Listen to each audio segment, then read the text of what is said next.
Okay, what's going on everyone? Doc here, and today I want to talk about Elsa Bloodstone. So Elsa Bloodstone is a really interesting character. I received her through the content creator program for a couple days for testing and that kind of stuff, and I've been doing a lot of testing, both on stream. I did about an hour and a half of testing on her there, and just personal testing to try and make this video for you all to kind of show you what she's all about. She is very much a classic skill champion, dealing a lot in debuffs, but she has some very interesting abilities that I want to share with you all today, and I'm going to do the format similar to the Ghost video. So we're going to see how well that goes with not nearly as much prep time as the Ghost one took me.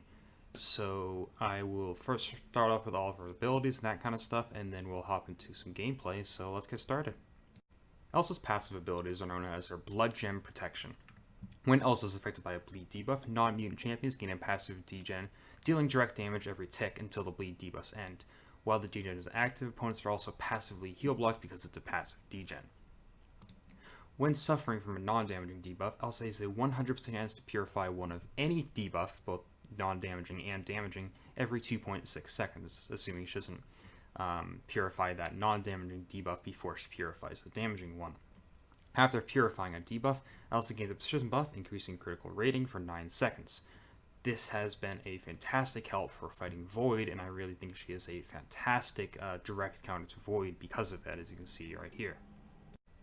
Elsa's parry is the newest addition to a list of differentiating combo styles, similar to how Wasp can do a heavy attack at the end.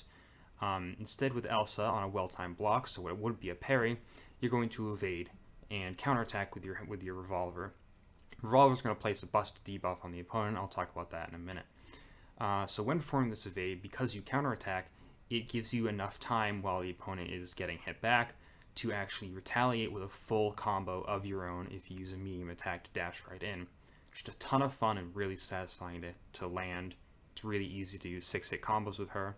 11-second cooldown can also be reduced with a synergy with Beast and reduce it to 9-second cooldown instead. Elsa's debuffs come from her munitions. So Elsa has two types of munitions: Hellfire rounds out of her Winchester rifle and Behemoth Busters out of her revolver.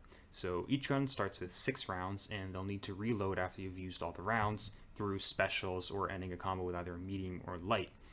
Reloading lasts 11 seconds, and for each stack of reloading she has, up to 2, increase 40% offensive power rate, so the amount of power you gain for hitting the opponent, and you can have a max of 80% increased power rate. Really helpful for trying to build up your specials. On hits with her Winchester rifle, Elsa Bloodstone will place an Incinerate debuff on the opponent through her Hellfire rounds. Hellfire rounds are fired whenever she does a medium hit combo ender, an SP1, or possibly on her SP2, but I'll talk about that in a minute.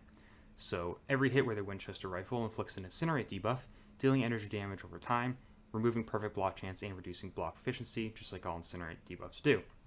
Now, however, like most skill champions, Elsa Bloodstone has utility to stop evade champions. If the opponent has triggered an evade, or if they're immune to Incinerate, a matching Cold Snap debuff will be inflicted instead, which prevents evade from activating just like Iceman. This Cold Snap will again last for 11 seconds and deal the same amount of energy damage over time, but it has that added utility that most skill champions have. On hits with the revolver, Elsa uses the Behemoth Buster round to place a bust debuff on the opponent. This is through a light combo ender or an SP2. Each busted debuff increases the potency of incoming Incinerate or Cold Snap debuffs by 50% for 21 seconds. Additionally, each time the opponent is struck by a critical hit, you'll deal direct damage for each busted debuff, the damage scaling with base attack only, so boosts don't work. This is great because basically to get the most damage, you want to place the most busted debuffs on the opponent as quick as possible and get to reloading while you still have some of them up. With her SP1, Elsa will use 2 Hellfire rounds to place debuffs on the opponent. In addition, you'll gain a precision buff, increasing critical rating by 3,000 for 9 seconds. The precision is paused until Elsa activates her next special attack, so you gain it at the beginning of the special attack, and it will remain on you until you use a special attack. Once you use another special attack after that one, the duration will start to tick down and that 9-second timer will begin. Elsa's SP2 will use 5 ammo. If she starts off with Behemoth Busters, but she runs out, she will instead fire Hellfire rounds. She will use all of her Behemoth Buster rounds, however, first before using any Hellfire rounds. This clip, you can see she uses all 5 of the remaining Behemoth Buster and none of the Hellfire rounds. This is great if you just want to get rid of your Behemoth Buster rounds, or if you just want to place them all on the opponent at the same time to deal the most damage in the coming hits. With Elsa's SP3, you'll gain up to 3 cruelty buffs, each increasing Elsa's critical damage for 22 seconds. These cruelty buffs expire 1 at a time. Each time she triggers a reloading effect, so every time you run out of ammo, you will refresh all of the durations. So essentially, that 22 seconds, after the 22 seconds is up the first time, you'll only be down to 2 cruelty buffs. After another 22 seconds, you'll be down to 1. And you can refresh them just by running out of ammo in one of your guns. Really easy to do if you use an SP2 to run out of ammo in your Behemoth Buster rounds. Finally, her signature ability, it's a lot more difficult to show off than it is to tell about. So, when fighting Science Champions, critical hits with the Hellfire round deal an additional direct damage. When fighting a large or extra large champions, like Venom is here, critical hits with the Behemoth Buster, so the revolver rounds, deal an extra direct damage as well. And you should see that when I finish on light attacks here, if I crit. Finally, her critical damage rating is increased by 850 when fighting the final node in a quest, and this Venom right here is the final node in 536. I just went straight for him to try it out. He has like 70,000 health, and Elsa's cutting right through him. Extra critical damage rating is doing a lot of work here and really increasing her damage. Elsa has 2 unique synergies along with 2 basic synergies, but I just want to focus on the unique ones for now. So with Beast, the cooldown for Elsa's evade counterattack is reduced by 2 seconds. This makes it a lot easier to hit that parry into the evade, into the 5-hit combo that I absolutely love. It's not at all a necessary synergy because it's just reducing a cooldown, but if you want to avoid block damage as much as possible, this is a pretty good synergy for you.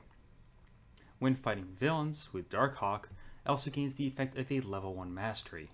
For those who don't know, level 1 mastery is that when opponents are below 18% health, your champions gain 20% attack and decrease the opponent's defensive ability accuracy by 12%. And if the enemy start below 18%, your champion, so Elsa Bloodstone, will also gain 30% offensive ability accuracy. So you're going to gain all of that if you're fighting a villain champion. If the Assassin Mastery is already acquired, even at level 1 instead of the max 5 out of 5, it will instead activate when the opponent is below 25% of the maximum power instead of 18%. Really interesting synergy on this one. Works both if you don't have Assassin like me, or if you do and you don't have it, or even if you do have it maxed out, it'll still be below 25% instead of the 18% that it is through all levels of the mastery. So I know I went through abilities pretty fast, but I'm going to slow it down for some gameplay. So first off, a duel against Void, just to show off the Incinerates becoming Cold Snaps. So with Void, someone who's Incinerate immune, they're just going to straight up be Cold Snaps right at the very beginning. However, if it was fighting someone like Spider-Man, I would actually have to have him evade first, and then they switch to Cold Snaps. So they don't become Cold Snaps just because they're an evade champion, it becomes Cold Snaps because they evaded during the fight. This can kind of be an issue. You'll see the debuff shrugging happen there, because if that first evade is what kills you, then obviously it's not going to help to place Cold Snaps on them after the fact. Next up, Venom Pool, and this is going to be 5 fights in the Vitality path here. So, end of Act 5, Chapter 1, Act 5, Chapter 4, Quest number 1. So we got to do 25% damage before that little timer runs out, and we hit it on everyone except, I think, Angela at the very beginning. You can see just how many debuffs she's placing. I really focus a lot on getting a lot of busted debuffs first, just going in for that light attack, ending on the 5-hit combo, because that's the only way to place the busted debuffs other than the SP2. You need to do a full 5-hit combo. And then I'll use the SP1 to place as many Incinerates as I can, get the most damage, because the more busted debuffs, the more damage they do. And then I'm also going to be dealing a lot more damage on critical hits. because all those busted debuffs add that extra damage, like I talked about before. She really doesn't have bad damage at all. I think her raw damage in itself is not too good. It's not. I think it's better than Massacre from what I've tested out with him. Another skilled champion who's very heavily in favor of debuffs over actual raw damage. But eventually she does get up there. I think having the Assassin Mastery as part of her synergies really is a very helpful ability there.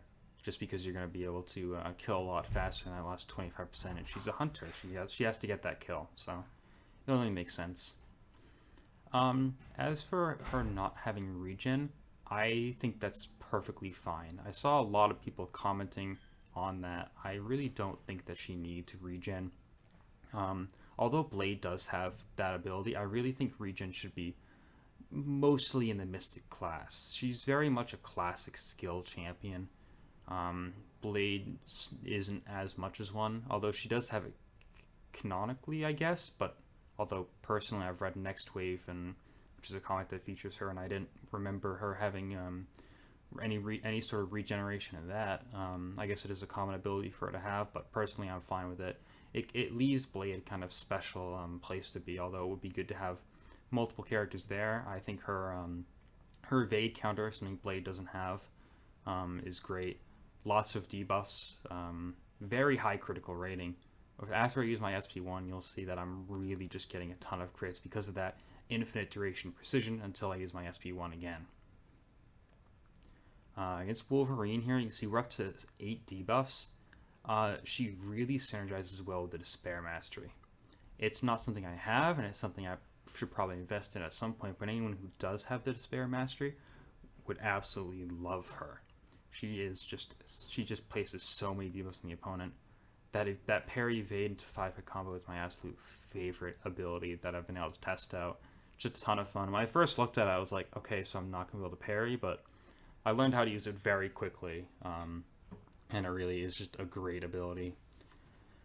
Keeping up her ammo is not too bad. You basically want to use up her ammo pretty quickly as well, since you want to be getting that increased power gain to build up specials. My general rotation, like I said, it's just using 5-hit combos ending with a light attack and then spamming SP1, and that's been more than enough to kill. All those champions so far were all 70,000 health. This is going to be the final fight, and this is a very, very long fight. Against a Phoenix with about 120,000 health, and she's also going to regen as well, quite a bit, just because I don't play it super well. And we're on close encounters as well, so we need to be playing pretty aggressive. You see 4 busted debuffs, dealt an extra 1,500 on my critical hits. Every single time I get a critical hit, I'm dealing an extra 1,500. 1,000. It just goes up and down based on the amount of busted debuffs, obviously. But she really does deal some incredible extra damage, and it is really helpful for her damage output. Unlike a lot of people when I play Phoenix, I try to push to SP2, and I try to get her into overload state very fast. So I'm playing aggressive here. I think I might use an SP2. No, I didn't use it, but I entered SP2. So she used all of those. And she should enter into overload state there. So power gain is greatly reduced. I could have thrown off an SP2 there, and I probably could have just throw a bunch of busted debuffs on her, but it's fine. Just get back some Phoenix charges. So after my SP3 here, which is the first time I used it in a fight, a lot of health in this Phoenix, and she's going to regen quite a bit as well, as you'll see in a second. Her SP3 doesn't really do much other than those critical damage buffs, but keeping those critical damage buffs up is really easy. Massive regen, up to just under 50%. But now if I use 2 Incinerates, which I'm planning on doing here, you'll see those Fury buffs should, those Cruelty buffs reset right there for another 22 seconds, and all 3 of them reset, or I should say, because only one of them technically is ticking down at a time, then only one of them needs to reset. And then once I use up all my busted debuffs in a minute here, then I can just reactivate it again, but I'll probably only get about 2, I think, this time, depending on what I do. Last busted debuff, but she's pretty much dead there. not too bad at all. 118 hits for about probably 180k damage in total. So overall, I'd say Elsa's a very fun, above average skill champion. She definitely is a very classic skill champion, lots of debuffs, an evade counter built in, and because of that I really enjoy her, along with that special new combo style of the parry, evade, get the counterattack, and into a 5-hit combo. She was a lot of fun to test out, and I'm really glad I was able to test her out for a little while on stream and also make this video. She has already gone off my account, and I'll be hoping to do another video on the next content creator program character that I get in the coming week or so. I'm not sure on the timeline of that. Overall, I'd say she's definitely worth taking a look at. Personally, my skill is my weakest class, and that's because I think some skill champions aren't nearly as good as some other classes. But I really think she is very classic but good. I think I would have liked to see another synergy, maybe with Blade, that could have done a little bit of regen, but that's the furthest I'd like to see regen on her. I think she's perfectly fine without regen. She synergizes as well. Like I said, the Assassin Mastery is great for comboing with her synergy with Darkhawk. I think the Despair Mastery is a great recommendation for her as well. You just place so many debuffs on them, you can essentially get a heal block off. And her debuffs last for quite a long time as well, so it's really easy to halt regen with those. She's definitely a really good champion. If you get her and you're watching this a couple months later when she comes into the basic, then I hope you found this helpful and you'll be able to learn how to use her from this. So thank you all for watching. Have a good one, and I'll see you in the next one.